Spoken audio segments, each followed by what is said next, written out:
সামাজিক এবং রাজনৈতিক বা ডাইমেনশন জড়িত। একদিকে ঈদুল আজহা তো অবশ্যই আমাদের ইমানি দায়িত্ব এবং ইবাদত, পাশাপাশি এই অঞ্চলে গরু কুরবানি করা এটা আত্মপরিচয়ের প্রতীক এবং এটা পৌত্তলিক শক্তির বিরুদ্ধে প্রতিরোধের একটা শেয়ারে পরিণত হয়েছে। তো অবশ্যই এটা আমাদের উৎসবের দিন, এটা আমাদের ইবাদতের দিন, এর সাথে আমাদের দিন এবং ইমানের প্রশ্ন জড়িত। পাশাপাশি এই অঞ্চলে হিন্দুস্তানে মুসলিম বঙ্গে এটা আমাদের আত্মপরিচয় এবং আমাদের স্বাধীনতার প্রতীকেও পরিণত হয়েছে। এই জন্য আমি বলবো এবং আমি অনুরোধ করব যে এই দিনটাকে আমরা আরো ভালোভাবে ওন করা প্রয়োজন এবং এই দিনটা আমাদের আরো ভালোভাবে উদযাপন করা প্রয়োজন। আসসালামু আলাইকুম। ইনসাফের মুখোমুখিতে এবারে আমাদের অতিথি লেখক ও গবেষক আসিফ আদনান। ইনসাফের মুখোমুখি অনুষ্ঠানে সময় দেওয়ার জন্য আপনাকে অনেক ধন্যবাদ। আপনার কাছে আমার প্রথম প্রশ্ন হলো, পশু হত্যা আখ্যায়িত করে এক শ্রেণীর মানুষ কুরবানিকে অমানবিক বলে, তাদের এই বিরোধিতা কি পশুপ্রেমের জায়গা থেকে নাকি অন্য কোনো উদ্দেশ্য আছে? ওয়ালাইকুম আসসালাম রহমতুল্লাহি ওয়া বারাকাতুহু। এই ধরনের আপত্তি মোটা দাগে দুই ধরনের মানুষের কাছ থেকে আসে। এদের মধ্যে প্রথম ক্যাটাগরি হলো যারা ভেজিটেরিয়ান, অর্থাৎ তারা নিরামিষ খান, মাছ মাংস খান না। তো তাদের জবাবটা কয়েকটাভাবে দেওয়া যায়। যেমন ধরেন, যারা ভেজিটেরিয়ান তারা তো শাকসবজি খান, তারা প্ল্যান্ট বেসড খাবার খান, এবং আমরা সবাই জানি যে গাছপালারও জীবন আছে, গাছপালাও একটা অর্গানিক লাইফ ফর্ম। সো যখন তারা কোনো কিছু খাচ্ছেন তখন তারা একটা অর্থে দেয়ার কনজিউমিং লাইফ, তারা প্রাণ ভক্ষণ করতেছেন। তো তাদের আপত্তিটা আসলে কোথায়? তারা তো এখানে জীবন হত্যা করতেছেন ওই অর্থে। এই প্রশ্নটা তাদেরকে করা যায় যে আপনারা আপনাদের অবস্থানে খুব একটা কনসিস্টেন্ট না। এখানে অনেক সময় একটা যুক্তি আনা হয়, সেটা হলো সেন্টিয়েন্সের যুক্তি। যুক্তিটা সহজ হলো এরকম যে জীবজন্তু সচেতন, জীবজন্তু সংবেদনশীল, তাদের অনুভূতি আছে। সহজ ভাষায় জীবজন্তু ব্যথা অনুভব করতে পারে, গাছপালা আমরা যতদূর জানি ব্যথা অনুভব করতে পারে না। কিন্তু এখানে সমস্যা হলো সংবেদনশীলতা বা সেন্টিয়েন্সকে যদি আপনি মাপকাঠি হিসেবে নেন তাহলে এখানে খুব জটিল একটা দার্শনিক তর্ক শুরু হয়ে যায়। যেমন ধরেন, এমন অনেক মানুষ থাকতে পারে যাদের ব্যথার অনুভূতি নাই, অথবা তারা জন্মগতভাবে তাদের কগনিটিভ ডিসেবিলিটিস আছে। ধরেন একজন মানুষ যিনি কোমায় আছেন, তিনি অনেক কিছু এখন অনুভব করতে পারতেছেন না, ফিল করতে পারতেছেন না, তাহলে কি তার মূল্য এখন কম কিনা? অথবা অনেক মানুষ আছে যারা জন্মগ্রহণ করেন এমনভাবে যে তাদের ব্যথার অনুভূতি হয় না, এটাকে কনজেনিটাল অ্যানালজেসিয়া বলা হয়। সেই ক্ষেত্রে তার মূল্য কি কিছুটা কম কিনা? কিংবা এমন মানুষ থাকতে পারে যাদের জন্ম খুব সিভিয়ার কগনিটিভ ডিসেবিলিটি নিয়ে, মানসিক প্রতিবন্ধী যারা হয়ে থাকেন, এরকম অনেক মানুষ থাকতে পারে। তাদের মূল্য কি তখন আমরা কম ধরবো কিনা? এবং যদি আমরা কম ধরি তাহলে তাদের অধিকার কি অন্য মানুষের তুলনায় কম হবে কিনা? তো এ ধরনের জটিল একটা দার্শনিক আলাপের মধ্যে আপনার চলে যেতে হবে তখন। সহজ ভাষায় যারা ভেজিটেরিয়ান এবং যারা সিনসিয়ারলি এই প্রশ্নগুলো করেন তাদের প্রতি আমাদের উত্তর হবে যে দেখেন, আপনারা এই অবস্থানটা নিচ্ছেন একটা মরাল ফ্রেমওয়ার্ক থেকে, একটা নৈতিক কাঠামো থেকে, যেখানে আপনারা ধরে নিচ্ছেন যে পশু হত্যা খুব খারাপ একটা কাজ, অমার্জনীয় অপরাধ এবং এটা করা উচিত না। ঠিক আছে, এই অবস্থান আপনারা গ্রহণ করতে পারেন, কিন্তু এটাই পৃথিবীতে একমাত্র মরাল ফ্রেমওয়ার্ক না, এটাই পৃথিবীতে একমাত্র নৈতিক অবস্থান না। আমাদের একটা ভিন্ন নৈতিক অবস্থান আছে। আমাদের নৈতিক অবস্থানের ভিত্তি হলো কোরআন, সুন্নাহ, আল্লাহর ওয়াহী। মহান আল্লাহ সুবহানাহু ওয়া তাআলা যিনি সমস্ত কিছুর সৃষ্টিকর্তা, তিনি যে সীমানা দিয়েছেন, তিনি যে নিয়ম দিয়েছেন, আমরা সেটা মেনে চলি। কাজেই আপনাদের নৈতিক ফ্রেমওয়ার্ক অনুযায়ী আপনি হয়তোবা চলতে পারেন, বাট আপনি অন্যকে এটা দিয়ে চলতে বাধ্য করতে পারেন না। এটা হলো তাদের প্রতি উত্তর। বাট আমি বললাম যে এখানে দুই ধরনের মানুষ আছে। এটা প্রথম ক্যাটাগরি, যারা মোটামুটি কিছুটা সিনসিয়ার। দ্বিতীয় যে ক্যাটাগরি, সেটা হলো বাংলাদেশের ইসলাম বিদ্বেষীরা, যাদের অনেকেই নাস্তিক হয়ে থাকে। এদের সমস্যা হলে এরা KFC-তে যায়, এরা ম্যাকডোনাল্ডসে যায়, এরা বারবিকিউ পার্টি করে, এদের অনেকে পর্ক খেয়ে ফেসবুকে খুব আগ্রহ করে ছবি দেয়, এরা পহেলা বৈশাখে ইলিশ মাছ খাওয়া নিয়ে খুব আনন্দিত হয়, উচ্ছ্বসিত হয়। কোনো জায়গাতে তাদের কোনো সমস্যা হয় না। এখানে পশু হত্যা বা অমানবিকতা নিয়ে তাদের কোনো কনসার্ন নাই। তাদের একমাত্র কনসার্ন বা তাদের একমাত্র কথা বলার জায়গা হলো ঈদের সময়, ঈদুল আজহার সময়, এবং বিশেষ করে গরু কুরবানি করা নিয়ে। তো এটা আসলে কোনো কনসিস্টেন্ট আদর্শিক অবস্থান না, নৈতিক অবস্থান না, এটা মূলত একটা ইসলাম বিদ্বেষী অবস্থান। আর একটা বিষয় হলো, যারাই এই আপত্তিগুলো করেন তাদের একটা বাস্তবতা বোঝা উচিত। পুরো পৃথিবীতে প্রতিদিন কোটি কোটি পশু হত্যা করা হয়, খাবারের জন্য, ফ্যাশন ইন্ডাস্ট্রির জন্য, ফার্মাসিউটিক্যাল ইন্ডাস্ট্রির জন্য, অর্থাৎ ওষুধ তৈরি করার জন্য, এমনকি কসমেটিক তৈরি করার জন্য। এবং এই কোটি কোটি পশু যাদেরকে হত্যা করা হয় তাদের অনেককে হত্যা করা হয় অত্যন্ত নির্মমভাবে। তো এই পুরো ব্যাপারটা নিয়ে যদি আপনি কখনো কোনো আপত্তি না করেন, আপনি যদি এই পুরো ব্যাপারটা মেনে নিয়ে থাকেন, এটা যদি আপনার কাছে খুব স্বাভাবিক হয়ে থাকে, আর আপনি শুধুমাত্র ঈদুল আজহার সময় বছরে একবার সিলেক্টিভলি আউটরেজ দেখান, ক্ষুব্ধ হন, উৎকণ্ঠা দেখান এবং পশুপ্রেমের বক্তব্য নিয়ে আসেন, তখন সেটা সিরিয়াসলি গ্রহণ করা আসলে কষ্টকর হয়ে যায়। বলা হয়ে থাকে জীব হত্যা অমানবিক, একটা শ্রেণীর বক্তব্য হচ্ছে কুরবানির সময় পশু হত্যা করে ধর্মীয় রীতি পালন করার নিষ্ঠুরতা ও সহিংসতা। আসলে কি তাই? এখানে যে বিষয়টাকে সহিংসতা বা নিষ্ঠুরতা বলা হচ্ছে সেটা আসলে জীবনের অংশ, প্রকৃতির অংশ। একটা বাঘ যখন খাবার খায় সে কী করে? সে শিকার করে তারপর খায়। একটা বাঘ একটা হরিণ শিকার করে খায়, অথবা একটা সিংহ সে একটা বাইসন শিকার করে খায়। আমরা যে পাখিগুলোকে দেখি আমাদের কাছে খুব কিউট লাগে, মনে করেন একটা কবুতর বা একটা চড়ুই পাখি, তারা পোকামাকড় খায়, তারা কেঁচো খায়, বিড়াল ইঁদুর খায়, ছোট পোকামাকড় খায়। এই প্রত্যেকটা জায়গায় তো সহিংসতা আছে। সো যখনই খাবার প্রশ্নটা আসে এখানে অবধারিতভাবে কিছুটা ভায়োলেন্সের কথা চলে আসে। চিন্তা করে দেখেন, এই যে আমরা যে সুপার শপে যাই, সেই সুপার শপে যে খাবারগুলো আসলো সেগুলো কীভাবে আসলো? সহিংসতা ছাড়া কি সেগুলো আসতে পারে কিনা? আপনি যে ফাস্টফুড শপে যান সেখানে যে খাবারগুলো আসে সেগুলো কীভাবে আসতেছে? সহিংসতা ছাড়া কি এগুলো সম্ভব কিনা?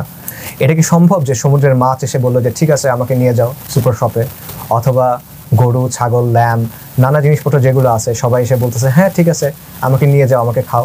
না, ব্যাপারটা তো এভাবে হয় না। যেহেতু আধুনিক সমাজে এই ব্যাপারটা চোখের আড়ালে হয়, তাই এই সহিংসতা নিয়ে আমরা মাথা ঘামাই না। আমরা মনে করি আমরা ফাস্টফুড শপে যাব বা রেস্টুরেন্টে যাব বা সুপার শপে যাব এবং এসি থাকবে, খুব পরিপাটি করে আমাদেরকে আমাদের হাতে তুলে দেওয়া হবে এবং এখানে কোনো ভায়োলেন্স মনে হয় নাই। বাট অবশ্যই এই পুরো প্রক্রিয়ার পেছনে ভায়োলেন্স আছে। সো ক্যাপিটালিস্ট সিস্টেমে বা কনজিউমার ক্যাপিটালিজমে ভায়োলেন্স অবশ্যই আছে, কিন্তু সেটা চোখের আড়ালে হয়। আর ইসলামে যে ব্যাপারটা হয় সেটা হলো ইসলাম বাস্তবতাকে আড়াল করে না, বাস্তবতা যেমন ইসলাম সেভাবেই আমাদের সামনে তুলে ধরে। এই কারণে কোরবানির সময় এই সহিংসতাটা আমাদের চোখের সামনে ঘটে, যেই সহিংসতাটা জীবনের অংশ, এটা বাড়তি কোনো আরোপ করা সহিংসতা না। এবং এটা কিছু বেনিফিট আছে।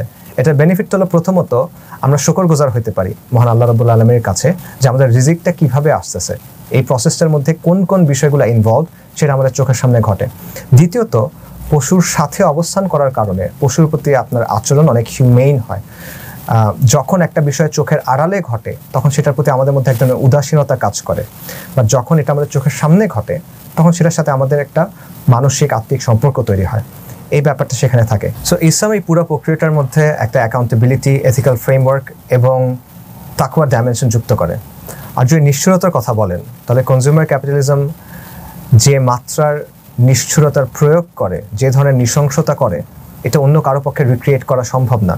আমি জাস্ট একটা উদাহরণ দেই। পোলট্রি ইন্ডাস্ট্রির কথা চিন্তা করেন, এখানে দুই ধরনের মুরগি ব্রিড করা হয়, একটা হলো মাংসের জন্য, ডিমের জন্য একটা হলো ব্রয়লার, আরেকটা সম্ভবত লেয়ার মুরগি বলা হয়। তো ডিমের জন্য আপনার দরকার ফিমেল মুরগি, কিন্তু মুরগি তো ছেলেও হয় মেয়েও হয়। সো ছেলে মুরগিগুলোকে কী করা হয়? ছেলে মুরগিগুলোকে জন্মানোর পর মেরে ফেলা হয় ওই দিনেই। প্রতিদিন পৃথিবীতে লক্ষ লক্ষ অথবা কোটি কোটি বাচ্চা মুরগি জন্মের পর জ্যান্ত মেরে ফেলা হয়, জ্যান্ত মিট গ্রাইন্ডারে ফেলে, মাটি চাপা দিয়ে অথবা বস্তার ভেতরে। এরকম ভিডিও ইউটিউবে আছে, এরকম ভিডিও ইন্টারনেটে আছে, আপনারা চাইলে দেখতে পারেন। তো এই ব্যাপারটা কিন্তু প্রতিটা দিন ঘটে, এটা বছরে একদিন ঘটতেছে না, এটা প্রতিটা দিন ঘটতেছে। And is part of the process. এটা সারপ্লাস, যেহেতু তারা সারপ্লাস তাই তাদেরকে এভাবে ধ্বংস করে ফেলা হবে এবং এই ধরনের নিষ্ঠুরতা তাদের উপর চালানো হবে নিয়মতান্ত্রিকভাবে। তো এই ধরনের নিষ্ঠুরতা কনজিউমার ক্যাপিটালিজমের একটা অংশ। সেই জায়গা থেকে কোনোভাবেই ইসলামের যে ব্যবস্থা আছে এবং একদিনের যে ইবাদতের যে ব্যাপারটা আছে সেটা কোনোভাবেই এর সাথে তুলনীয় হতে পারে না। এর চেয়ে অনেক বেশি নিষ্ঠুরতা, এর চেয়ে অনেক বড় মাপের নৃশংসতা আমরা প্রতিদিন মেনে নিই। এই ধরনের নৃশংসতার কোনো জায়গা কিন্তু ইসলামে নাই। এই ধরনের যান্ত্রিক নিষ্ঠুরতা, এই মাত্রার নিষ্ঠুরতা আপনি কখনো ইসলামে পাবেন না। বরং আপনি কুরবানির সময় দেখবেন যে পশুর সাথে মানুষের অন্য ধরনের একটা সম্পর্ক তৈরি হয়। আপনারা অনেক সময় এরকম রিপোর্ট দেখেন যে যেই ব্যাপারী এসে বিক্রি করতেছে সে গরুকে ধরে কাটতেছে এবং সে বলতেছে এই গরু আমার পরিবারের একটা সদস্যের মতো। এই সম্পর্কটা আপনি চিন্তাও করতে পারবেন না কখনো ওই ধরনের ফার্মড মিটের ক্ষেত্রে হবে, ওই ধরনের ক্যাপিটালিস্ট কালচারের মধ্যে হবে। একইভাবে যেই ব্যক্তি পশু কিনে আনেন কোরবানির জন্য, তিনিও এই পশুকে কিনে আনেন কিন্তু ইবাদতের জন্য। কাজেই পশুকে উনি শুধুমাত্র একটা পণ্য হিসেবে দেখেন না এবং ওই ধরনের কোনো নিষ্ঠুরতার কোনো জায়গা এখানে থাকে না। পাশাপাশি ইসলাম আমাদের শিক্ষা দেয় সব পশুকেই, সাধারণ পশুকেও যখন জবাহ করা হয় তাদের সাথে যথাসম্ভব ভালো আচরণ করার এবং মানবিক আচরণ করার। কাজেই নিষ্ঠুরতার প্রশ্নে ইসলামের সামনে দাঁড়ানোর মতো কোনো অবস্থান আধুনিক বিশ্বের আসলে নাই। কুরবানির সময় একদিনে কয়েক কোটি পশু জবাই করা হয়, এই বিষয়টাকে এক শ্রেণী অপচয় বলে থাকেন। তাদের এই মতামত কি যৌক্তিক? না, এটা কোনোভাবেই অপচয় না। আপনি চিন্তা করে দেখেন, বাংলাদেশের অনেক মানুষ আছে যারা সারা বছরে কখনো হয়তো পেট ভরে মাংস খেতে পায় না, কিন্তু এই ধরনের কোটি কোটি মানুষ ঈদুল আজহার সময় পেট ভরে মাংস খেতে পারে।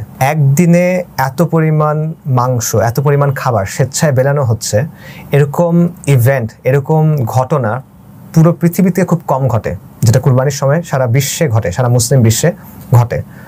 এটা হলো জাস্ট একটা দিক। কুরবানি প্রোটিনের এবং মাংসের একটা বড় সোর্স হিসেবে কাজ করে গরিব দুঃখী মেহনতি মানুষের জন্য। এটা জাস্ট একটা সামাজিক দিক। পাশাপাশি অর্থনৈতিক দিকটা চিন্তা করেন, কুরবানিকে কেন্দ্র করে প্রতি বছর হাজার হাজার কোটি টাকার লেনদেন হয়। আমাদের অর্থনীতির বড় একটা অংশ হলো ইনফর্মাল এবং গ্রাম কেন্দ্রিক বা গ্রামীণ অর্থনীতি। সেই অর্থনীতিতে এই লেনদেনের প্রভাব অনেক বেশি। যারা গবাদি পশু নিয়ে কাজ করেন, অ্যাগ্রো বিজনেস নিয়ে যারা কাজ করেন, তাদের ব্যবসার বড় একটা অংশ আবর্তিত হয় এই কুরবানি কেন্দ্রিক লেনদেনকে কেন্দ্র করে। পাশাপাশি এই সময়টাতে অনেকে সিজনাল বিভিন্ন কাজ করতে পারেন, যারা ট্রান্সপোর্টের কাজ করেন, ফিড নিয়ে কাজ করেন, কসাই যারা আছেন, লেবার হিসেবে যারা এই সময়টাতে কাজ করেন, তাদের অনেকের উপার্জনের একটা সোর্স কিন্তু এই কুরবানি কেন্দ্রিক লেনদেন। অন্যদিকে চিন্তা করেন আমাদের চামড়া শিল্পের কথা। আমাদের চামড়া শিল্পের বড় একটা সিগনিফিকেন্ট একটা অংশ কিন্তু আসে এই কুরবানির সময় থেকে। আমরা হয়তোবা সেটা প্রপারলি ব্যবহার করতে পারি না, কাজে লাগাতে পারি না, বাট সেটা হলো আমাদের কাঠামোগত সমস্যা, আমাদের অর্থনীতি, আমাদের শাসনগত, পলিসিগত নানা সমস্যার ফলাফল। এটা কুরবানির সমস্যা না। কাজেই আপনি দুনিয়াবি অনেক সেন্সেও দেখবেন যে এই কুরবানি কোনো অর্থেই অপচয় না। যদিও এটা আমাদের মূল উদ্দেশ্য না, আমাদের মূল উদ্দেশ্য অবশ্যই ইবাদত, কিন্তু মহান আল্লাহর দেয়া সিস্টেমের সৌন্দর্য এটা যে আমরা যখন ইবাদত হিসেবে এই কাজটা করতেছি, এটা সামগ্রিকভাবে আমাদের সমাজের উপর, আমাদের অর্থনীতির উপর অনেক ইতিবাচক প্রভাব রাখে। কাজে কোনো অর্থে এটাকে আসলে অপচয় বলা যায় না। কিছু লোক বলে থাকে ধর্ম একটি আধ্যাত্মিক বিষয়, তাহলে ধর্মীয় উৎসব বা ইবাদত রক্তাক্ত হওয়াটা কতটা যৌক্তিক, এই বিষয়ে কি বলবেন? এখানে আসলে মূল সমস্যাটা হলো যে আমরা ঈদুল আজহার মর্মার্থটা বুঝতে পারি না। দেখেন, পশু উৎসর্গ করা বা স্যাক্রিফিশিয়াল অফারিং, এটা সবসময় একটা ইবাদত। এটা কেন ইবাদত? আমরা কোন শব্দটা এখানে ইউজ করি দেখেন। কুরবানি বলি আমরা, কুরবানির অর্থ কি? ত্যাগ, স্যাক্রিফাইস। তো এখানে আপনি কি স্যাক্রিফাইস করতেছেন? সাধারণ মানুষ ব্যাপারটা বোঝে না, বা আমরা আধুনিক সময়ে এসে আমরা এই ব্যাপারটা আসলে বুঝতে পারতেছি না যে আমি একটা পশু কিনে আনলাম, তারপর আমি এই পশুটা জবেহ করলাম এবং আমি এটার মাংস অনেকটাই বিলাই দিলাম। এখানে আসলে স্যাক্রিফাইসটা কোথায়? তাই আমি আধুনিক কিছু উদাহরণ দেই। মনে করেন আপনি অনেক সময় ধরে টাকা জমাইছেন, আপনার সাধ্যমতো টাকা নিয়ে আপনি বাজারে গেছেন, বেছে বেছে পছন্দ করে শখ করে একটা গাড়ি কিনে নিয়ে আসছেন, কিন্তু এই গাড়ি আপনি চালাতে পারবেন না। আপনাকে বলা হলো এই গাড়ি তুমি দান করে দাও, অন্য কাউকে দিয়ে দাও, বা রাস্তা রেখে চলে আসো। কাজটা কিন্তু সহজ না। অথবা মনে করেন আপনি অনেক দিন টাকা জমায় একটা খুব ভালো স্পেসিফিকেশনের ল্যাপটপ কিনছেন, বা একটা গ্রাফিক্সের পিসি কিনছেন, বা গেমিং পিসি কিনছেন, কিন্তু সেই পিসি আপনি ইউজ করতে পারতেছেন না। আপনাকে বলা হলো এটা তুমি একটা মফস্বলের ছেলেকে দিয়ে দাও। অথবা মনে করেন আপনি আপনার মার জন্য বা স্ত্রীর জন্য অনেক টাকা দিয়ে একটা অলংকার কিনলেন, কিন্তু আপনাকে বলা হলো এটা তুমি ব্যবহার করতে পারবে না, এটা অন্য কাউকে দিয়ে দাও। জমি কিনলেন, সেই জমিতে আপনি থাকতে পারবেন না, আপনাকে বলো এটা দিয়ে দাও। এই কাজগুলো একটাও কিন্তু সহজ না, এই কাজগুলো বেশ কঠিন, এটা স্যাক্রিফাইস। সমস্যা যেটা হয়েছে যে আমরা আধুনিক মানুষ অনেক স্পিরিচুয়ালিটির কথা বলি, আধ্যাত্মিকতার কথা বলি, কিন্তু আধ্যাত্মিকতার অর্থ আমরা আসলে ঠিক ওইভাবে বুঝি না। মানুষের যে রূহ, মানুষের যে আধ্যাত্মিকতা, এটা কিন্তু মানুষের মাথার উপরে ফ্রিলি ঘুরপাক খায় না। আমাদের রূহ কোথায় থাকে? আমাদের শরীরের সাথেই তো থাকে, এই রক্ত মাংসের সাথেই তো আমরা থাকি। তো আমাদের এই যে শরীরের কামনা বাসনা, আমাদের নফসের চাওয়া পাওয়া, এটা কিন্তু আমাদের রূহের উপর প্রভাব ফেলে।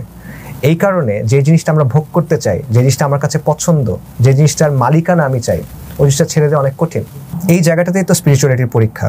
আমার শরীরে ক্ষুধা আছে, কিন্তু আমি না খেয়ে থাকলাম, আমি রোজা রাখলাম, এটা হলো স্পিরিচুয়ালিটির একটা পরীক্ষা। আমার নফস গান শুনতে চায় বা সিনেমা দেখতে চায়, কিন্তু আমি এটা থেকে নিজেকে বিরত রাখলাম, এটা স্পিরিচুয়ালিটির একটা পরীক্ষা। আমি কোনো বস্তু, কোনো ভোগ্য পণ্য, কোনো জিনিস যেটা আমার পছন্দ, যেটা আমি চাই, সেটা আমি ছেড়ে দিলাম, উৎসর্গ করলাম, স্যাক্রিফাইস করলাম, এটা স্পিরিচুয়ালিটির পরীক্ষা। আপনি কোনো কিছুই করবেন না, কিন্তু তারপর আপনি বলবেন যে মনের কোরবানি বড় কোরবানি, মনের পশুই বড় পশু। এটা তো বাস্তবসম্মত না। আপনার স্পিরিচুয়ালিটির পরীক্ষা তখন হয় যখন আপনি ম্যাটেরিয়াল কোনো পজিশন, অর্থাৎ আপনার মানে বস্তুগত কোনো বিষয় আপনি কারোর জন্য স্যাক্রিফাইস করেন। এবং কুরবানির ক্ষেত্রে আমরা সেই কাজটাই করি। আমরা কষ্টার্জিত অর্থ দিয়ে একটা পশু কিনি, পছন্দ করে, হাটে গিয়ে কষ্ট করে, এবং মহান আল্লাহর সন্তুষ্টির জন্য সেটাকে কুরবানি করি, যার উদ্দেশ্য হলো আল্লাহর কাছে আত্মসমর্পণ করা, যার উদ্দেশ্য হলো আল্লাহর আনুগত্য করা, এবং যার উদ্দেশ্য হলো এই ইবাদতটার মাধ্যমে মহান আল্লাহর নৈকট্য অর্জন করা। এবং আপনি চিন্তা করে দেখেন, এই পুরো জিনিসটা আধুনিকতা আমাদের যে জিনিসটা শেখায় সেটার বিরুদ্ধে যায়।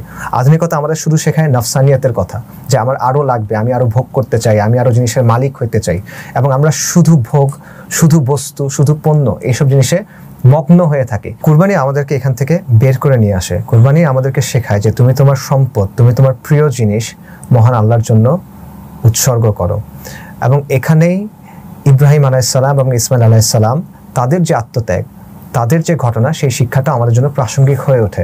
কারণ আল্লাহ তাদের কাছে দেখতে চাচ্ছিলেন, বিশেষ করে ইব্রাহিম আলাইহিসসালামের কাছে, যে তুমি আল্লাহর আনুগত্য কত দূর পর্যন্ত করবা। যখন সহজ শুরু তখন করবা, নাকি যখন একদম কঠিন হয়ে যায় তখনও করবা। সো এই পুরো ব্যাপারটা হলো কুরবানির শিক্ষার ছোট্ট একটা অংশ। এখানে আরও অনেক বিস্তারিত আলোচনার জায়গা আছে।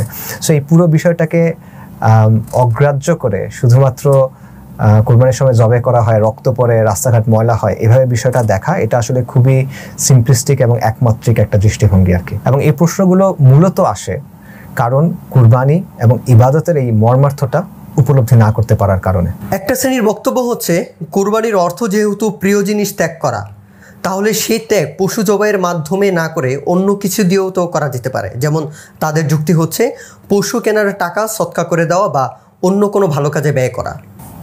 এই প্রশ্নটার উত্তর কয়েকটা ভাবে দেওয়া যায়। প্রথম যে দিকটা এবং সবচেয়ে গুরুত্বপূর্ণ যে দিকটা, সেটা হলো কুরবানি একটা ইবাদত, এবং ইবাদতের একটা সুনির্দিষ্ট পদ্ধতি আছে। আমরা ইবাদত করি মহান আল্লাহকে সন্তুষ্ট করার জন্য, আমরা ইবাদত করি মহান আল্লাহর আনুগত্যের জন্য। তিনি আমাদেরকে একটা দায়িত্ব দিয়েছেন, সেই দায়িত্বটা আমরা পালন করতেছি। তো যখন আমরা এটা করব, তখন মহান আল্লাহ যে পদ্ধতি আমাদের জন্য নির্দিষ্ট করে দিয়েছেন সেভাবেই আমাদের করতে হবে। আমরা নিজের মতো করে একটা জিনিস এখানে আবিষ্কার করতে পারবো না। যেমন ধরেন, সালাত আদায় করার সময় সালাত আমাদের জন্য একটা হুকুম, যেটা আমাদের পালন করতে হবে। এখন আমরা তো নিজের ইচ্ছা মতো সালাতের একটা পদ্ধতি বের করে এটা করতে পারবো না। সো যেহেতু এটা একটা শরঈ ইবাদত, তাই এটা আল্লাহ আযজা ওয়া জাল যেভাবে নির্দিষ্ট করে দিয়েছেন সেভাবে আমাদের পালন করতে হবে। আরেকটা কথা হলো যে, হ্যাঁ, তাত্ত্বিকভাবে এই কথাটা বলা যায় যে অনেক মানুষ তো চাইলে এই টাকাটা দান করে দিতে পারে মানব কল্যাণের জন্য। কাগজে কলমে এটা বলা যায় এবং অনেক মানুষ এরকম বলেও থাকে, কিন্তু বাস্তবে কয়জন মানুষ আসলে এই কাজটা করে? এই বিষয়টা আসলে হয় না, কারণ আধুনিকতা মানুষের মধ্যে যে মানসিকতা তৈরি করে সেটা সম্পূর্ণ উল্টা। আপনি যে সম্পদ অর্জন করবেন, আপনার যে রিসোর্সেস আছে, আপনি সেটা ইউজ করবেন নিজের সন্তুষ্টির জন্য, নিজের ভোগের জন্য। মানুষ যখন দান করে, তখন সে দান করে কেন? নিজের মনটাকে ভালো লাগানোর জন্য, যে আমি একটা ভালো কাজ করছি, এখান থেকে সে একটা আনন্দ পায়, ইউটিলিটি পায় এটার জন্য। তো এটা আসলে বছর বছর এভাবে হাজার হাজার টাকা বা লাখ টাকা খরচ করা, এটা আসলে বাস্তবসম্মত না। এবং বাস্তবে আমরা দেখি এটা আসলে হয় না। বলার সময় অনেকেই বলে, বাট করার সময় আসলে এভাবে কেউ করে না। আর অন্য একটা বিষয় হলো যে দান সাদাকা আর কুরবানিকে মুখোমুখি দাঁড় করানোর কোনো প্রয়োজন নাই। কারণ মুসলিমরা সারা বছরই সাদাকা করে, আলহামদুলিল্লাহ, এবং মুসলিমরা প্রতি বছর জাকাতও দেয়। এবং জাকাত কিন্তু বাংলাদেশেও হাজার হাজার কোটি টাকার উপরে ওঠে, এবং সারা বিশ্বে বিলিয়ন্স অফ ডলার্সের উপরে প্রতি বছর জাকাত হয়। একইভাবে সাদাকাও হয়। আপনারা জানেন, আমাদের সাম্প্রতিক সময়ের এই ঘটনা, মোটামুটি কাছাকাছি সময়ের ঘটনা, যখন রোহিঙ্গাদের জেনোসাইডটা চলতেছিল এবং তারা বাংলাদেশে ঢোকা শুরু করলো, তখন কিন্তু বাংলাদেশের মুসলিমরা ব্যাপক পরিমাণে দান সাদাকা করছিল, আলহামদুলিল্লাহ। সো এই ব্যাপারটা আমরা অলরেডি করি, মুসলিমরা দান সাদাকা করে, মুসলিমরা জাকাত দেয়। সো এখানে অর্থ খরচ করার সাথে কুরবানিকে মুখোমুখি দাঁড় করানোর কোনো প্রয়োজন আসলে নাই। আমাদের এই অঞ্চল অর্থাৎ ভারত উপমহাদেশে কুরবানি কি কেবল একটি ইবাদত, নাকি এর রাজনৈতিক প্রভাব রয়েছে? এই অঞ্চলে কুরবানির সাথে সবসময় একটা সামাজিক রাজনৈতিক ডাইমেনশন থাকে বা অক্ষ থাকে। কারণ বাস্তবতা হলো, ঐতিহাসিকভাবে এই অঞ্চলের মানুষকে গরু কুরবানি করার ক্ষেত্রে বারবার বিরোধিতার সম্মুখীন হতে হয়েছে এবং বারবার আত্মত্যাগ এবং সংগ্রাম করতে হয়েছে। আপনি যদি ইতিহাসে দেখেন, বাবা আদম শহীদ রাহিমাহুল্লাহ বা হযরত শাহজালাল রাহিমাহুল্লাহ, তাদের মতো অলিয়া আউলিয়াদেরকেও গরু জবাই করার অধিকারের জন্য সংগ্রাম করতে হয়েছে। আপনি দেখেন মুজাদ্দিদ আল-ফিসানি রাহিমাহুল্লাহ, তিনি লিখছেন যে হিন্দুস্তানে গরু জবাই করা হলো ইসলামের সবচেয়ে গুরুত্বপূর্ণ শিয়ারের একটা। কেন? কারণ এই অঞ্চলের যারা কাফের বা এই অঞ্চলের যারা মুশরিক, তারা জিজিয়া মেনে নিতে পারে, কিন্তু তাদের জন্য এই গরু কুরবানি বা গরু জবাই করা এটা মেনে নেওয়া অত্যন্ত কঠিন। এই কারণে উনি বলতেছেন যে হিন্দুস্তানে গরু জবাই করা হলো ইসলামের শ্রেষ্ঠত্ব প্রমাণ দেওয়া, ইসলামের শ্রেষ্ঠত্বের প্রমাণ দেওয়া বা ইসলামের নিয়ন্ত্রণের প্রমাণ দেওয়া, ইসলাম যে গালেব এটার প্রমাণ দেওয়া। এই কারণে এই অঞ্চলে গরু জবাই করা ইসলামের সবচেয়ে গুরুত্বপূর্ণ শিয়ারের একটাতে পরিণত হয়েছে। এটা মুজাদ্দিদ আল-ফিসানি রাহিমাহুল্লাহর কথা। আমাদের ইতিহাসে এটা আমরা দেখতে পাই।